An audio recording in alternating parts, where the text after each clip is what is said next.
All right, everybody. This is Donovan Sadiq. We are unapologetic. Welcome to the show. Once again, we're going to be talking with RCC candidate Daryl Terrell. So even though this is the unapologetic show, we're going to call this the Daryl Terrell Hour because Daryl's got a lot of stuff that he wants to talk about in regards to. It is football season, and my dad. How about them Cowboys? They're 1-1. I don't think they're going to the Super Bowl.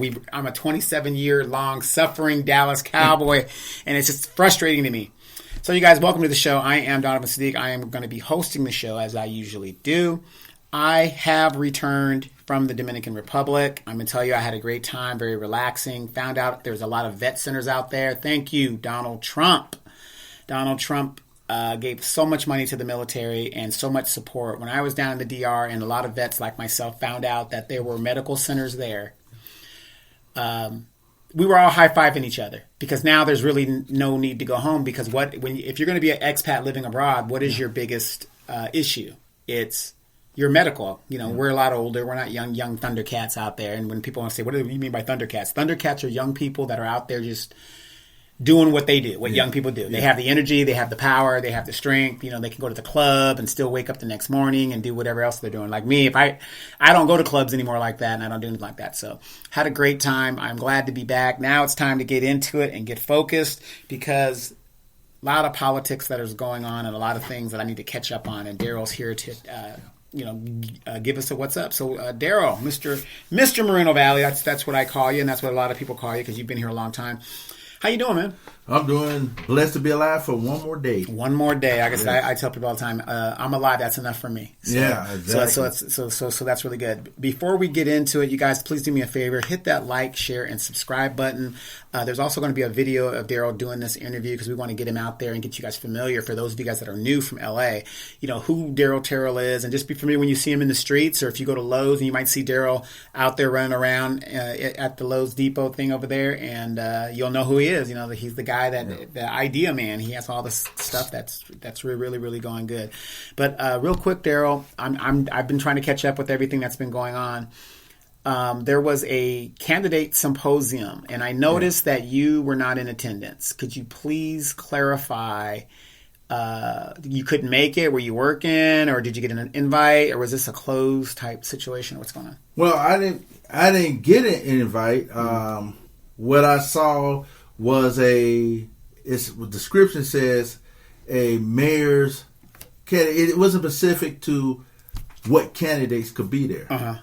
And so I wasn't invited. No one's, they know my Facebook is. Well, everybody knows you, so yeah, they could have, called me or because on my Facebook page is Daryl Terrell for RCC, so right. They could have sent a message to saying, hey, you want to be a part of this forum, and we'd like to hear your ideas and things like that. But I didn't receive anything. Right, because I noticed Carrie Thin was there in the video. So I'm thinking if it's a mayoral kind of thing, if that's what it was, what was she doing there? She's not running for mayor. You mean to tell me Dr. Thin is confused about what she's running for? I can't answer that question, but I can. I got to throw the mud out there. I got to do it. Let me do the dirty work if that's the case. You're not going to do it. Because the thing is, like I said, it wasn't specific. All it said is it said something about mayor candidates, but it didn't really say what candidates. Because most forums I ever go to, they usually be specific, or they said this is for school board candidates, or if you're invited. Usually. When I went to your event, and I think it was some other events in the past, they always had an invitation. Say, hey, are you able, or can you make it specific to this, so that way you know if it's worth your while and your time to come out. I was confused. So I just said, well, I'm like, I was going to go, but it wasn't. So look at this quickly. Yes. What did you learn anything from your opponent while she was there? Anything made sure you reviewed the video? Because I saw the video. I just saw the video. It just sent me. It was. That's because there were different sides. It's like how you say the different factions here and there, and sometimes it gets mixed up when you're trying to be involved in an intellectual conversation, and you got people that one side here, one side there, but not where can you learn something from? Right. I mean, because the hope is we all live in the city, but it boiled down to, well, they on that side, they on that side. You gotta be afraid of this person. You gotta be afraid of this person. So it wasn't like going to a League of Women Voters or something where the questions were fair and had the same question. But it just seemed like kind of chaotic. What I saw seemed like kind of chaotic because I just heard different people saying, "Hey, well." It was just a lot of rumbling and stuff. So you like basically here, hi, how you doing? Let me just go, and it didn't really address issues. No, we just mostly focus on what you're on. Gotcha. That's what it seems like. Okay, gotcha. It's a fair answer for those guys that were wondering why Daryl Terrell was not at that event. If you followed that, so Daryl, what's been up, man? What do you want to talk about? We got the RCC thing coming up. You're running for RCC trustee. Moreno Valley. Yeah. I got some great feedback from you our last encounter, our last show.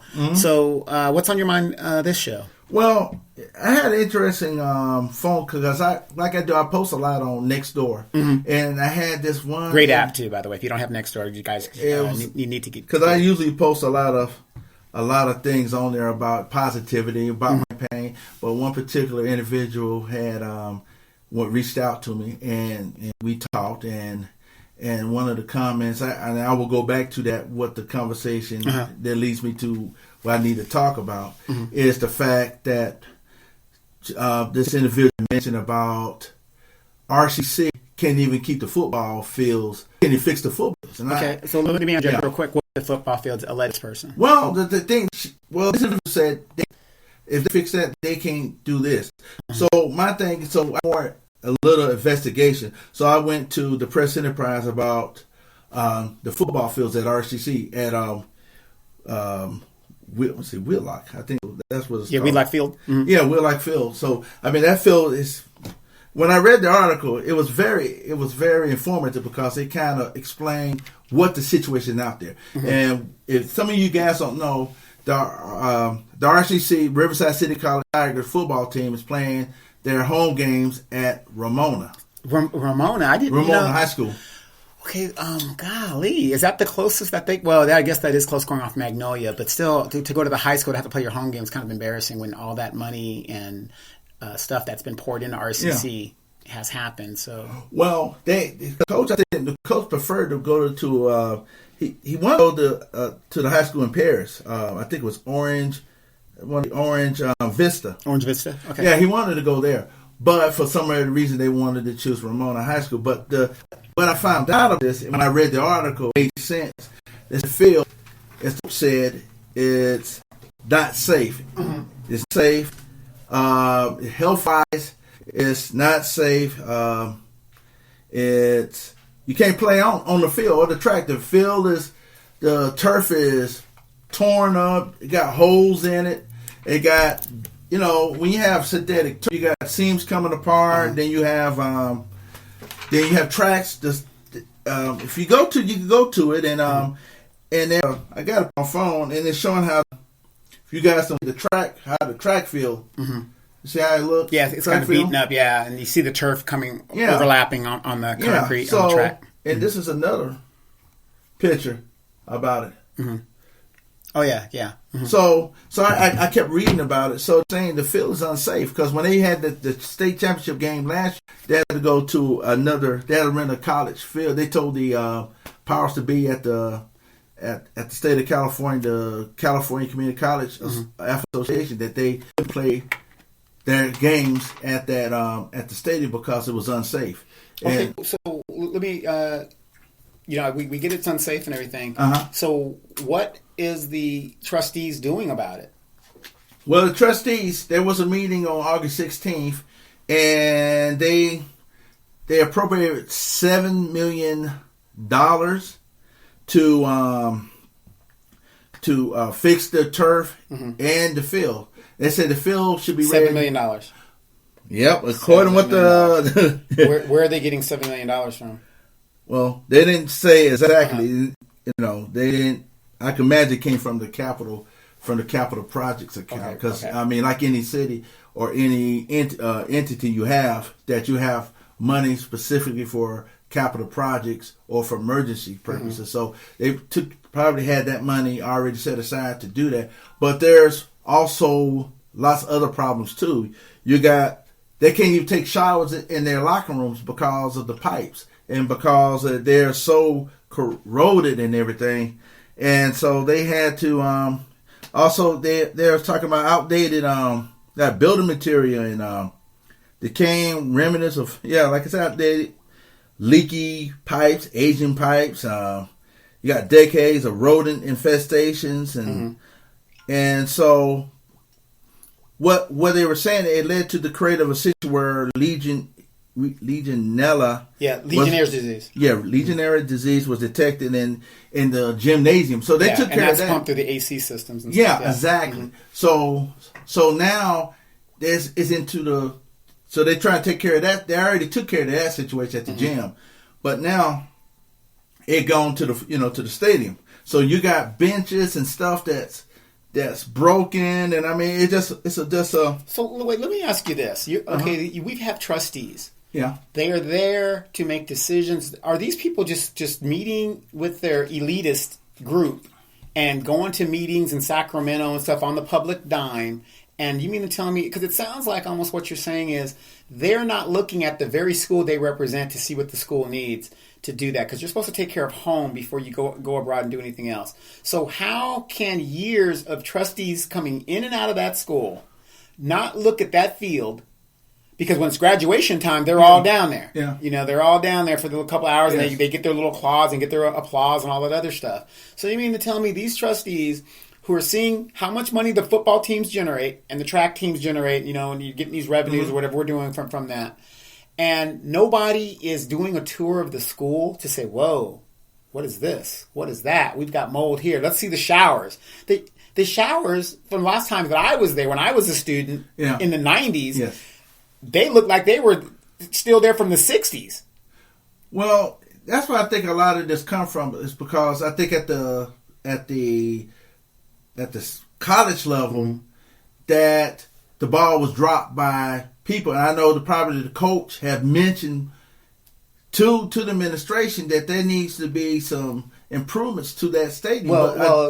Every coach that I'm aware of, especially when it comes to football, they want all the resources. So, I got you. So what I'm saying is I have no doubt in my mind the coaches who need resources for their athletes are constantly in these people's asses telling them we need this, we need that, and it fell on deaf ears. Well, I just think also, too, that it's like everything else. You kick the can down the line or you're waiting for a bond, because he mentioned in the article that we can't wait for a bond, and I think everybody's waiting for a bond to fix something. But you can't wait for a bond. If something has to do with your students' safety and health, that you need to jump on it right then.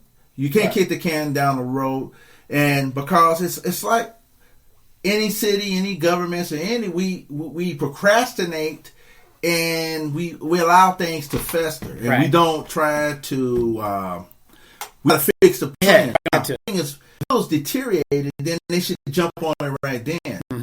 And the people, the groundskeeper, like I said, I don't know exactly what the situation was, what protocols they took to bring it to attention, but the things was, it got to the point where you got, like I said, leaky, aging pipes from the 1921, right? And let me ask you this question: doesn't that field not only use it for football, but other high schools sometimes use that school for their graduations? Yeah, exactly, and that's what I understand. How did something like this could fester that long without nobody knowing and bring it to attention, and let's take care of this problem before someone gets hurt, gets killed, or because. Okay, I'm going to cut you off, but I'm going to talk as a constituent, somebody that's interested in you as a candidate. Okay. So here's what everybody wants to know: what are you going to do different?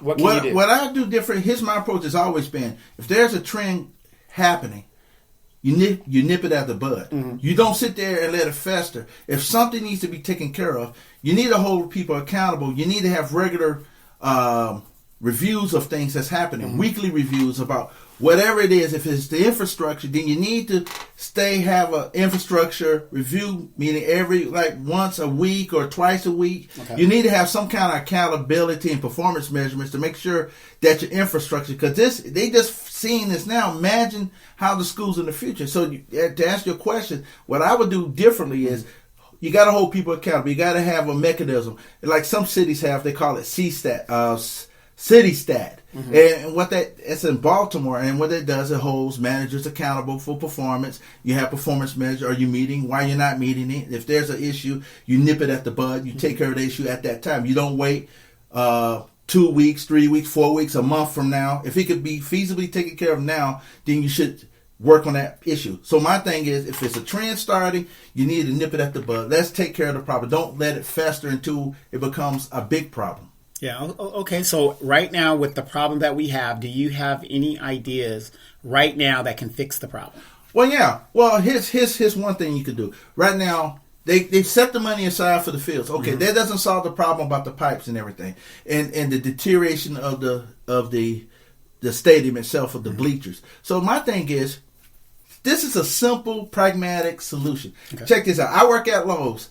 We do community hero projects. So Home Depot does too. There's businesses in the community that will love, engineering companies that would love to come in and chip in and do a heroes project on the stadium, replacing all the wood with good wood, or a cushion wood, or a sustainable or wood. You paint. We got paint at Lowe's. We have paint in Home Depot. Let's put our resources together to do a paint job. For the pipes, you could also with the pipes you could get the labor unions out there to come in and to do a pro bono work, fixing the pipes and do all the necessary plumbing, whatever else it needs to replace the insulation. So what I would do is, in the short term, is reach out to the labor community, to the Inland Empire Labor Council, the pipe fitters, all the relevant trades, and go into it. But also, too, you can connect it by, again, connecting a pipeline where you can have students go through the program and hands-on approach of fixing the problem. Like you were saying to me before, how would you get people to be interested in engineering and things like that? This is a perfect example. Right. You got pipes, you got and that's all around the nation. Exactly, and you could put the students to work and go through applied science, right? Applied science to what we are doing to revitalize that stadium. Yeah, a lot of people that don't know this, the Community College of the Air Force, which is the biggest community college in the world, they actually issue accredited associate in applied science. So what does that mean is, if you join the Air Force and you enlist in the Air Force, your job, what you do in the Air Force, is in applied science. And so not only are you getting experience and vocational training, what the applied thing means is you actually did it. You've applied it. It's not just book knowledge. You've actually done it. So go ahead. Well, yeah, that's exactly true. This is the kind of thing that my whole platform is about: building career paths for the future. Okay. When you're doing those kind of infrastructure improvements, you get the students, you get them to learning what they apply, what they learn, and actually doing it. And so you get other like engineering companies. You could get students involved with them to figure out how we can make it sustainable, not just a Band-Aid approach. We need a sustainable long-term solution. So I would get the community involved, the labor community, the business community, people like Lowe's and Home Depot and these other places to chip in to revitalize that stadium. And that's the short-term and long-term, because you got the plumbing, piping, pipe fittings, and things. Okay, a lot of people would say that, and I like that answer because it's an honest answer. I don't know. I'm not a lawyer or anything like that. I don't know if it's legal because schools get their funding from the taxpayer. So, like I said, I like the idea though. I'm not saying the idea wouldn't work because I don't know. So, because a lot of people would say, "Oh, we'll just raise people's taxes and we'll pay for them and fix everything." So that's one thing that I liked about your answer is you weren't talking about another measure bond coming out to fix it. Because what Lowe's does and all these other things, they're nonprofit type things. You don't want to take resources from a place where our schools are funded by the taxpayers. So, but I like the idea. So I like the idea that you're not talking about, because the easiest answer from the elites was, oh, we'll just put another bond out there. We need people. We need another field, and we need to fix these things. How much is it going to cost? Oh, $65 million. Well, how much of an increase in my taxes is that? Oh, 2.4%. Which is a lot, depending on what your house is assessed. Well, that's the problem. See, because every time we have a problem, it's always have to throw money at the problem, but we don't use pragmatic approaches. Again, use what you have, the resources in your community. You got industries that do these kind of things, because like Lowe's, when we do Heroes Project, we go out there, we do playgrounds, we do libraries and things like that. So we do it, if you do libraries, and then you should be able to do it. Exactly. So, but the thing is, it has to be a need, and if they went to Lowe's and went to Home Depot, I can imagine if there was an organized effort, this thing would be done. It would be better for everybody, because it was sweat equity by the people. Right. The community. It wasn't by the money. Right. And people outside companies coming in and making all the money and all that other good stuff. So that's an excellent idea. Like I said, I love the answers that you're giving in regard to that. And I just want to say this. I happen to be a graduate of San Bernardino Valley College as well as RCC, like yourself, right? And for those that are going to say something, the only reason I went to San Bernardino Valley is because they have an aviation program. If I could have done it at RCC or Moreno Valley, I would have gone there. Less mileage, right? I mean, it's 12 miles out of my way just to go down there. To go 12 miles to San Bernardino early in the morning is what? A 45-minute drive, right? Yeah. So, when I went to San Bernardino initially, San Bernardino College looked like something from the 1950s. I got my first degree from there. I'm double degreed from San Bernardino Valley. And if you look at San Bernardino Valley now, go over there, that's a high-tech school. They took the money, infrastructure, and redid most of all of their infrastructure and kept the historic buildings. The theater's still there. The what is that place that looks at the moon? What is that? Planetarium? Yeah, the planetarium is still there. The historic buildings are still there. But you go to that campus, and sometimes when I go there, and even though I'm a graduate of both colleges, I'm not saying we're better than San Bernardino, but downtown Riverside, comparatively now, they look more modern than Riverside does. And I think with all the money and the resources that we have at Riverside, we should be kicking the crap out of them, because they knocked down they just redid the whole school. It's just unbelievable. So if you guys ever get a chance to go to San Bernardino Valley, go take a look at it. It's not what you thought it would be. So, but let's talk about this lady that you were in conversation with. Yeah, well, she was, because I did a video about Norco, about logistics. The whole subject was about logistics, and I stayed at a P&G, the Procter & Gamble on distribution. And I made the point, if you want to get logistics, you have to do this. You have to get in your car. You have to drive 3 freeways, 36 miles to Norco College for that kind of program. So my thing has always been, and she was telling me, well, I've been at RCC, I retired for 20, 30 years. And I thanked her for her service and everything. I just listened. I didn't chime in anything, but and she was saying, these colleges are specific, focus on different areas of the spectrum. So it could be logistics here, medical here, just general studies over here. Yeah, right. And so my thing, to me, it sounded like to me that was more like a Magna. High schools, but times are, and she was saying there's nowhere on God's green earth that Moreno Valley College would get a logistic building. They can't even fix the football. Not Moreno Valley, but the RCC can't even fix the football field. Right.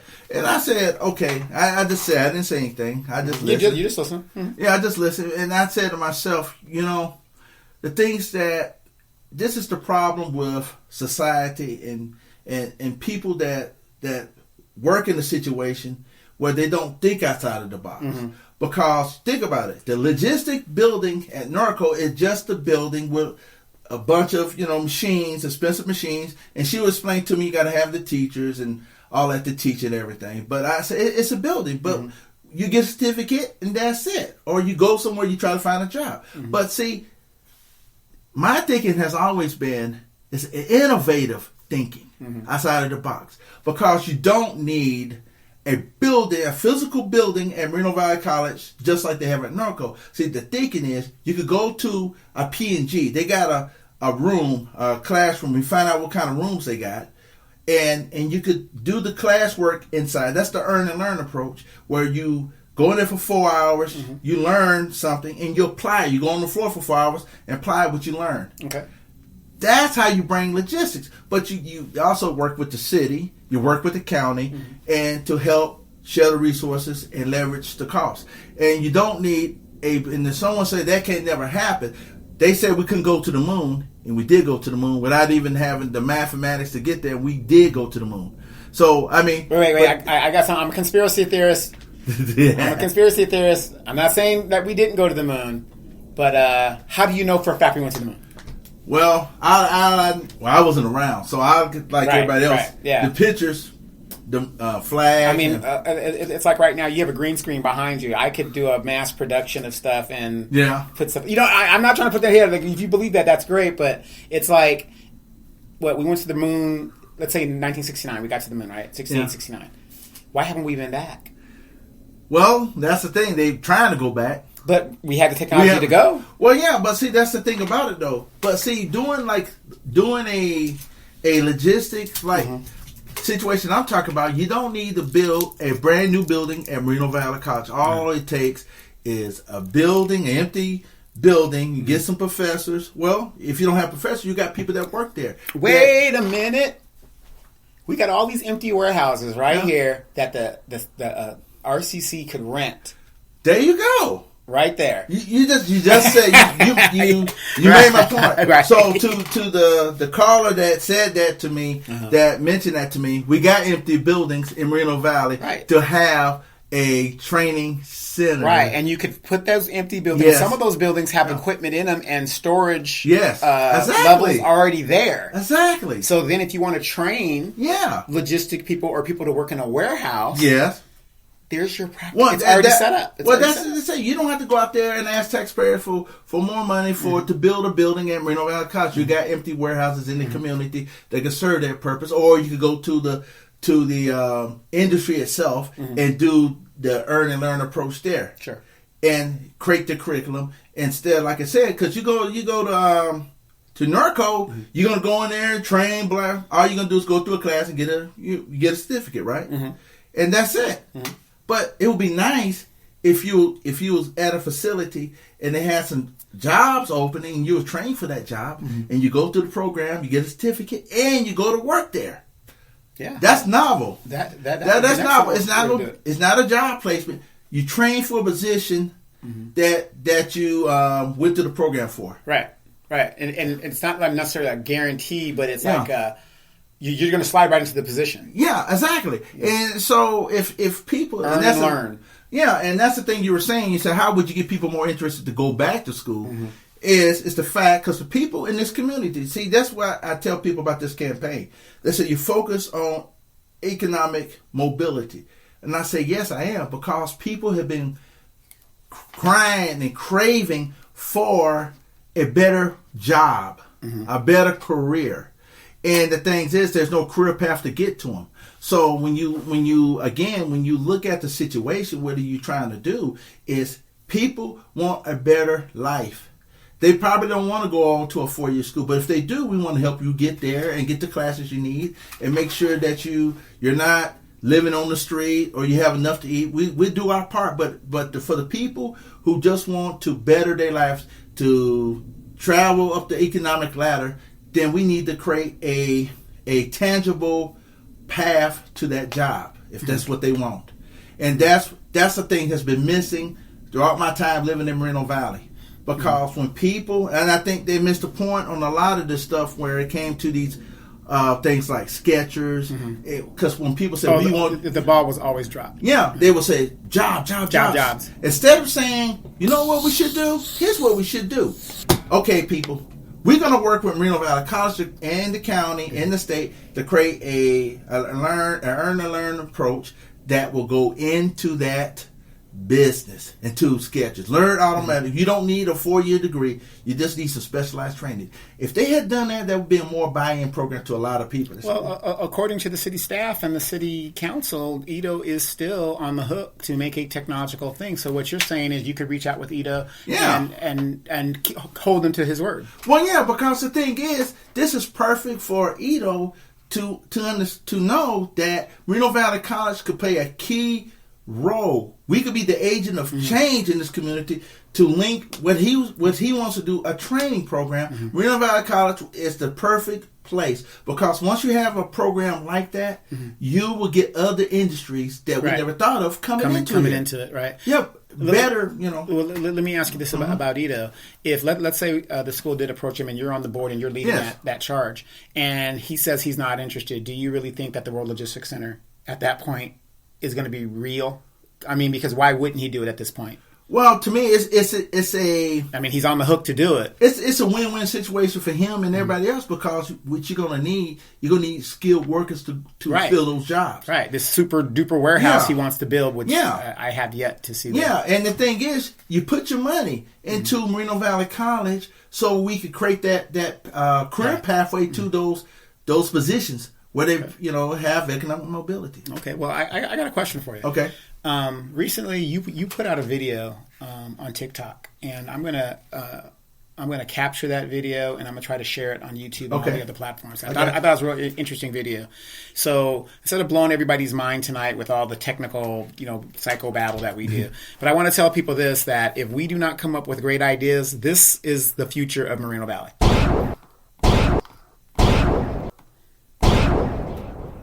That's what you're going to hear. If we don't get these young people employed and all this other stuff. Well, you being in RCC,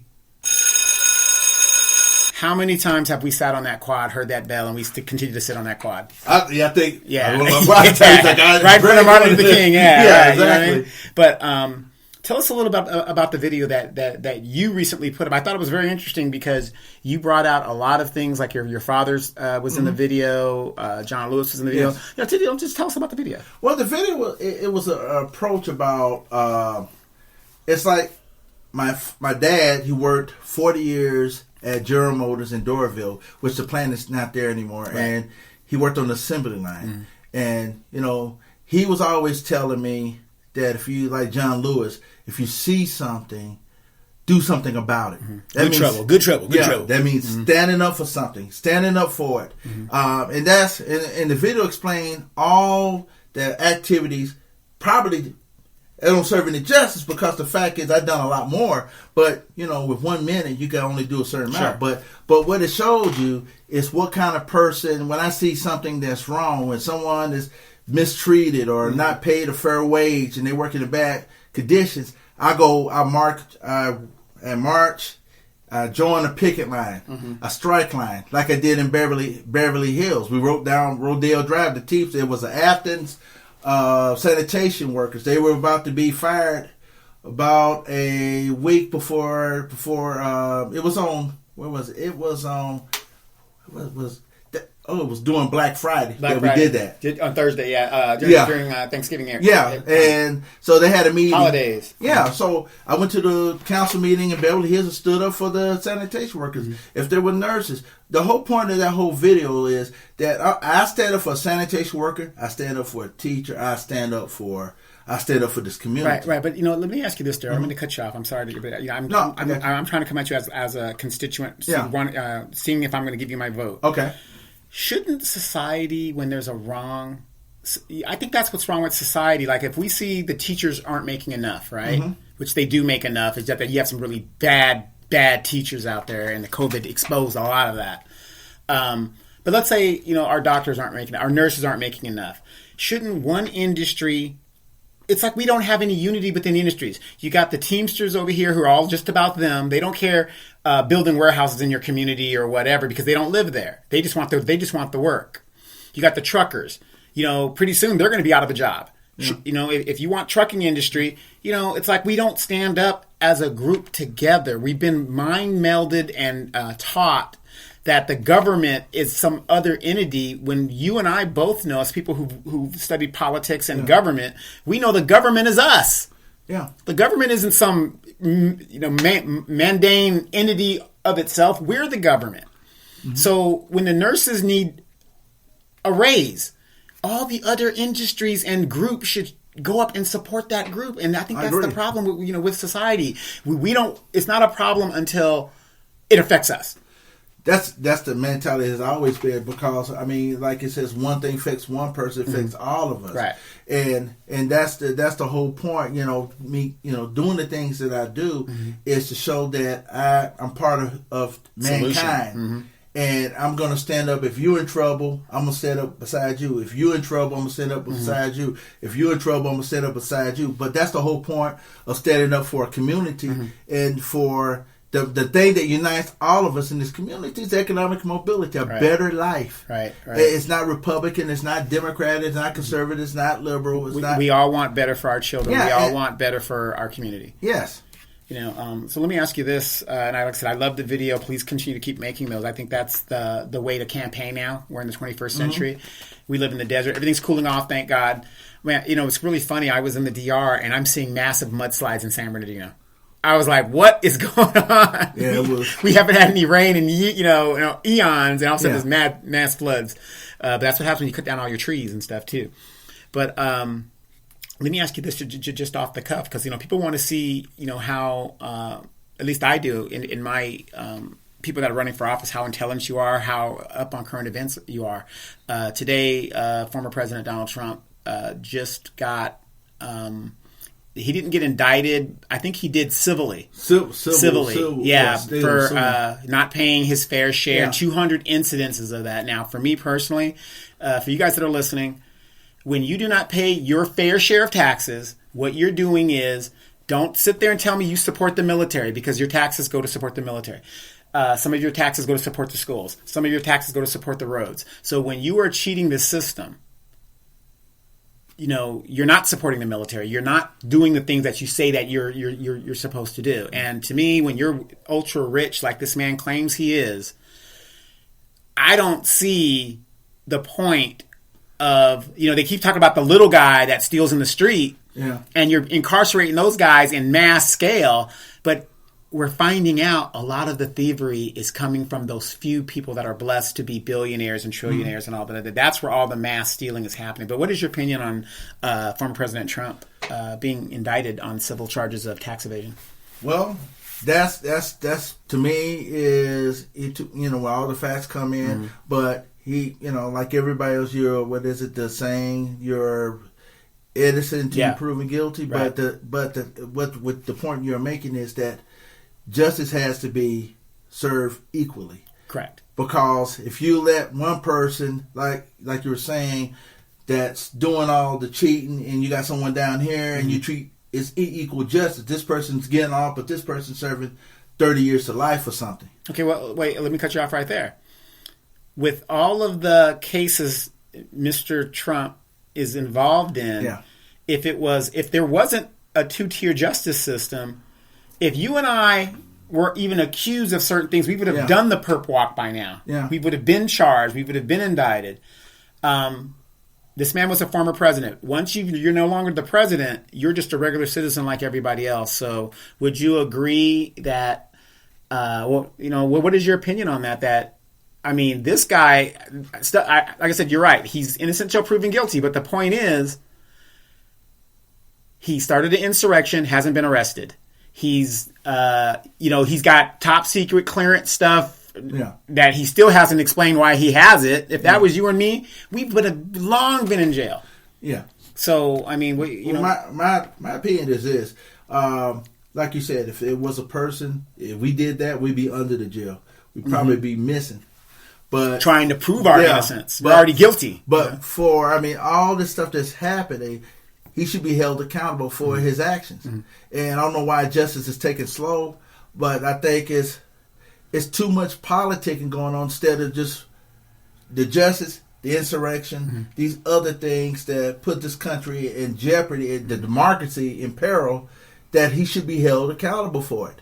That's just plain and simple. Yeah, I mean, he's done a lot of things. The evidence shows what has led to... Right. Well, the evidence right now shows that he possibly could have done a crime. We're not saying he did it. Yeah. But the point is, though, an arrest should be made. Yeah, people because you're arrested doesn't mean you're guilty. Well, people lose faith in the system when you see things like that happen. Yeah. Where, it says, when justice is going to be served? Because people lose faith and said, well, I don't believe in the justice system anymore because look at what's happening to the former president. He's getting away with all this stuff and he should be under the jail. But they allow him to continue. Or think about this. Okay, let's say we get a subpoena for jury duty. Why is it that when we don't answer that subpoena, they're sending the sheriffs to come get you right then and there, and you might even be charged with whatever the charge is, and you're most likely going to be convicted because you. Yeah. But you're seeing all of these elite people just ignoring subpoenas. And that's what I'm saying. People lose faith in the system. They say I don't. When the justice. The lady justice have the thing around her face, blinded. I think she's supposed to be. She's peeking under. Yeah, she's like peeking under there because the fact people lose faith. People lose faith if you don't set an example. Not just set an example because the evidence shows that you should be held accountable for your actions, and they're saying, well, you're not going to be held accountable. I could, like he said, I could go down Fifth Avenue and blow somebody's brains out. Or I could do it try to overthrow the government, and nothing would happen to me. Right, exactly. And so it feeds into the people's minds, and they say, well, why should I follow the law if nothing? It's like in Moreno Valley. Right. How many times have you seen people fire the fireworks and have they gone to jail? Done. Right, nothing gets done. Somebody running the stop sign. Or we have council members that engage in a coup, and we still haven't got an explanation of what's going on. Well, that's what I'm saying. But people want their officials to be held accountable. If you do something like a coup or try to take over the government... It's funny, we talk about a coup like it happens all the time. Yeah, a coup or something. Yeah. Or the pieces are there, but you're not held accountable for it. There's no explanation about it. It's just like people lose faith. Right. They lose faith in the system. And like you said, things like that, people should be held accountable. There should be an explanation. Like you said, and there still needs to be an explanation. Right. I mean, we have a individual that's running for mayor right here in the city of Moreno Valley who was involved in a coup, and he expects to be mayor. It's ridiculous. Well, that's I have things like that when people should be held accountable for their actions. Anybody else? I mean, something like that the DA said. It's illegal what you do. Yeah. Not because someone stands up and says. Well, they rectified. They had no other choice because if they didn't, they would be going to jail. Yeah, or something would have been happening. Exactly. And not because they thought that what they did was right or what is it? All these excuses. Yeah, and says, well, so and so did this, so and so did that. Told us no. Yeah, we're talking about you, right? Yeah. And if you're not held accountable, the DA told you were wrong, then... Well, the citizens told you were wrong to get with. The attorney told you were wrong. The clerk told you were wrong. How many people does it have to take for you wrong? And even with all that advice, all of that wisdom, as young as this man was and is, he still went right along with it. Well, that's what I'm saying. How can you be in a position like that and make those type of... decisions could have cost us thousands of dollars in attorney fees. And because what he was saying, the attorney, that's who you pay your attorney to advise you to keep you out of litigation. Keep you out of litigation. And so you should listen to the attorney, right? And not saying I want the person fired or whatever. Well, you sound like Nixon. Yeah. Well. Here's the thing for me: if you can't count what a quorum is, two people, anybody could tell you it's not a quorum. Yeah, and that's what killed it for me. These people thought they were in a majority. Two people is not a majority. And also, too, that in the code, the municipal code or the code of the council, it says that in order for you to spend money you have to have three positive votes. Because even if you have three people there, if only two vote in favor, it still fails. Yeah, it still fails. Right, exactly. So, I mean... They should listen. But anyway, going back to what you were saying, you lose faith in the system. Yeah. Okay. Well, everybody, we're going to go ahead and pay some bills here real quick, and we're going to be right back because Daryl, Terrell, I got another question, and we got a couple more questions in regards to students and student liability as in financial responsibilities. We're going to be right back. You guys stay tuned.